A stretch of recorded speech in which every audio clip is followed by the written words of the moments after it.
After Colin Kaepernick sat during the national anthem, the question was, will other players follow suit? And Broncos linebacker Brandon Marshall did just that last night. I think that's what it's really about, to create a dialogue, to be able to talk so we can hopefully create change, and a lot of the stuff that happened in the summer, the police brutality and things like that, I think that sparked, a conversation, that sparked things. So we could talk all we want, but, actions speak louder than words. So when he actually took a kneel, when he sat down, he got people thinking, oh, hold on now, what are you doing? And then after that, he was able to say everything he felt and everything he meant. I thought about it for a couple of weeks, man, because as you see, the Arizona game, I didn't do it, right. I thought about it for a long time, and, I decided to do it Thursday night.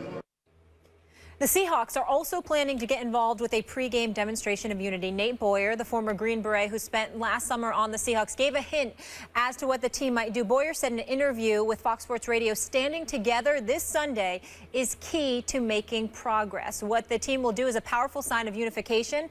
Tim Hasselbeck still here with us. What's your reaction to all this? I'm not surprised. I think it's...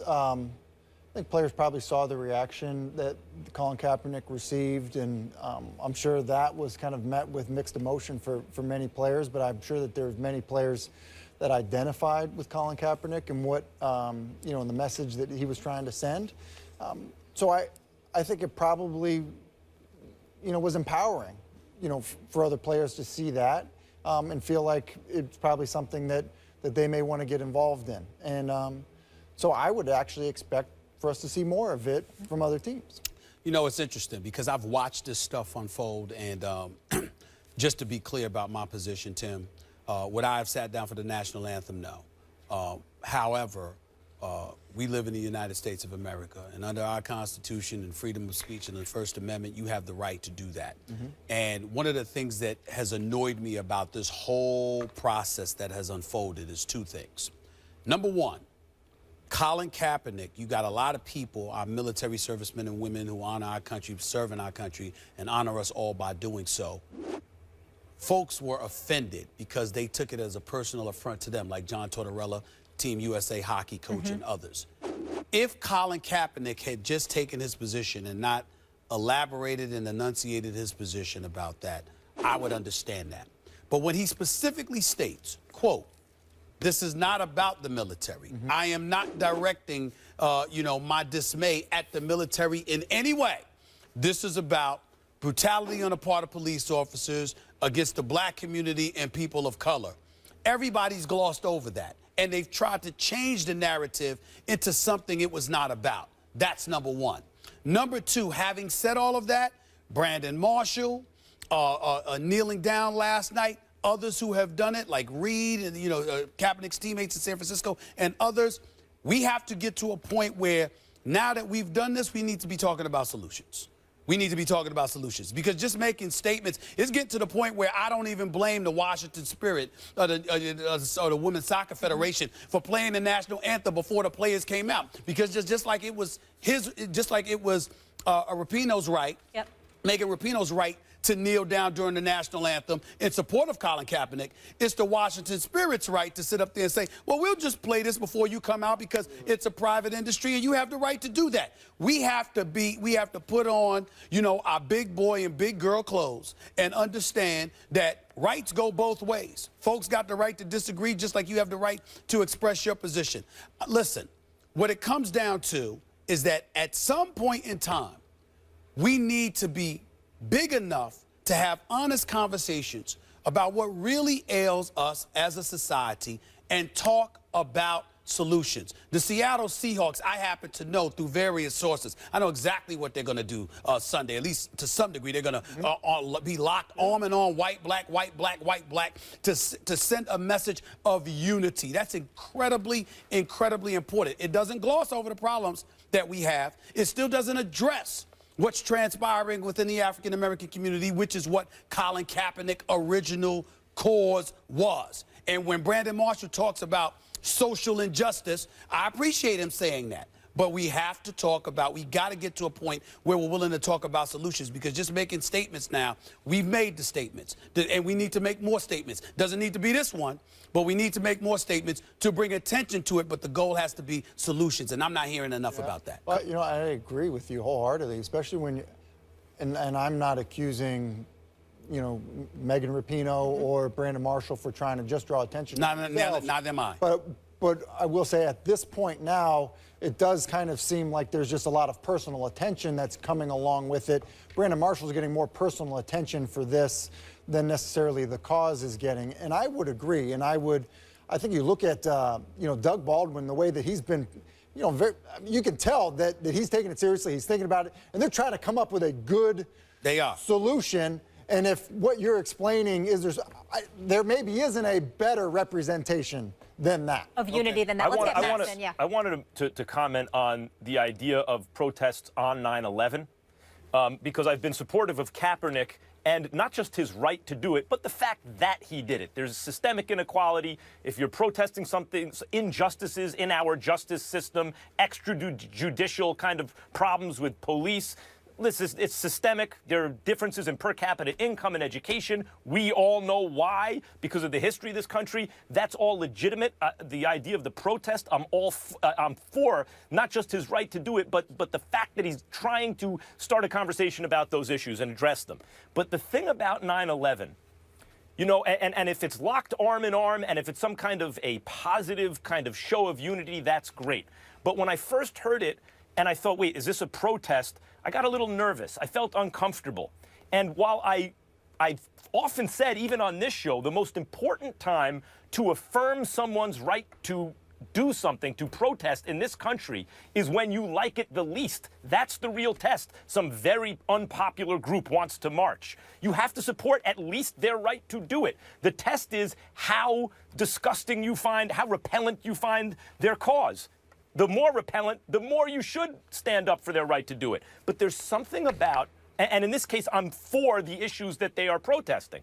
There's something about 9/11 that this was not this was an external threat to our country. It was external. And the idea of somehow airing our dirty laundry on that day bothers me. I suppose I'm saying I fail my own kind of test of conviction in this case. I'm not living up to my conviction that that's the most important time to affirm someone's right to do it. I don't like the idea of it if it's not something that is pro-American on 9/11. Max, let me say this. I respect where you're coming from.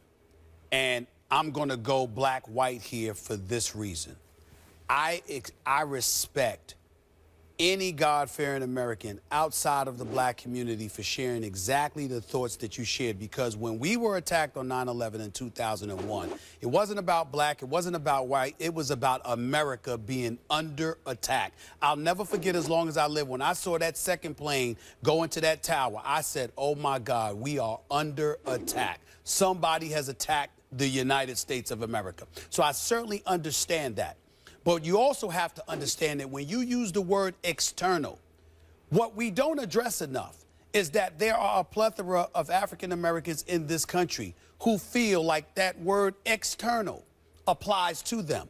They don't feel, we don't feel a part of the American fabric. We don't feel like we're a part of this nation to the degree that we should feel. We don't feel that there's a level of fairness that's exercised in our direction compared to what's exercised in other people's direction. And because of that, the word external is applicable to us, and it's very apropos that you brought that up, because the biggest, when you really get down to the nitty-gritty of it all, what it really comes down to is that you have a large segment of a disenfranchised community in this nation who feels like the external, the word external, is applicable to them because America hasn't done a good enough job of being inclusionary in certain respects. Yeah, I would get in there with this.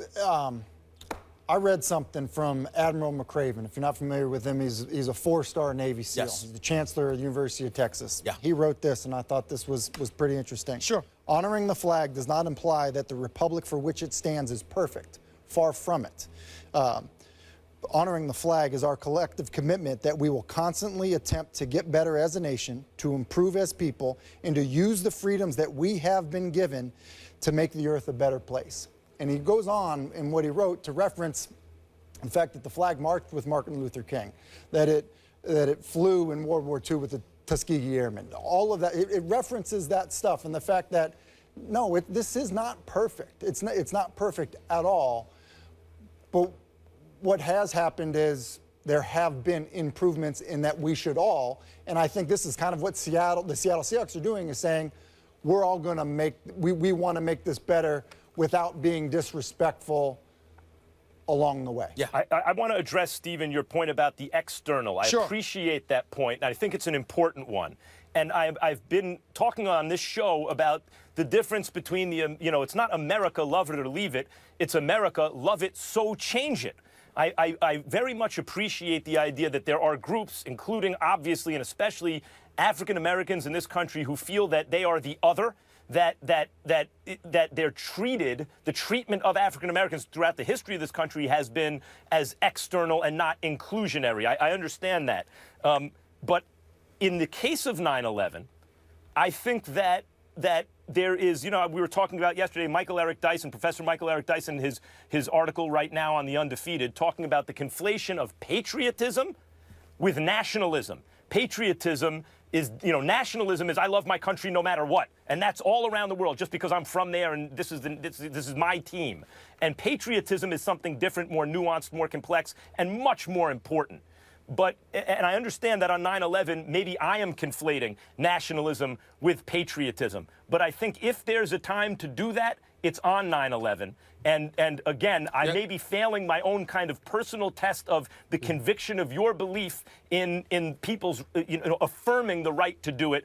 But it doesn't sit well with me on 9/11 if it's something that's protesting in a way that shows the world we're airing our dirty laundry for the world. In one way, it shows you the strength of our institutions and democracy and society, but I still don't like it. Well, listen, you have every right not to like it, but you have to understand that black folks have every right not to care because of what black people have to go through in this nation still.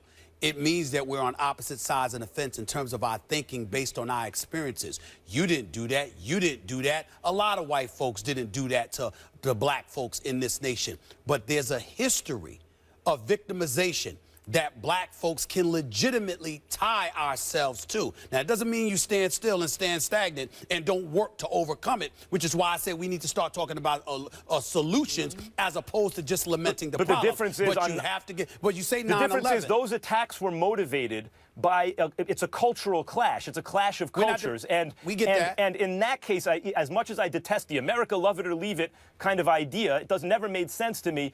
In that case, and I'm not saying this is what Seattle's going to do, but when I first heard it, I thought, wait a minute, is that what they're going to do? Kind of protest America on 9/11. In that case, in a contest of cultures and a clash of cultures like that, it could have the appearance that you prefer the other. And believe me, you do not prefer the other in this case. You do know, you're right about that. We don't prefer the other. Black not. folks don't prefer the others. It's just that when you are going through what you're going through, a lot of times you can't see the forest from the trees because you're stuck in the rut of what you're having to endure. And I understand Mac's concern with the date, but right that imagery is beautiful because we are a melting pot. I appreciate you reading that, absolutely. Yes, thank you for being here with us. I also want to add that Brandon Marshall will continue not to stand, and he is going to donate an undisclosed amount of money to charities supporting this cause. So he's going to put his money where his mouth is as well.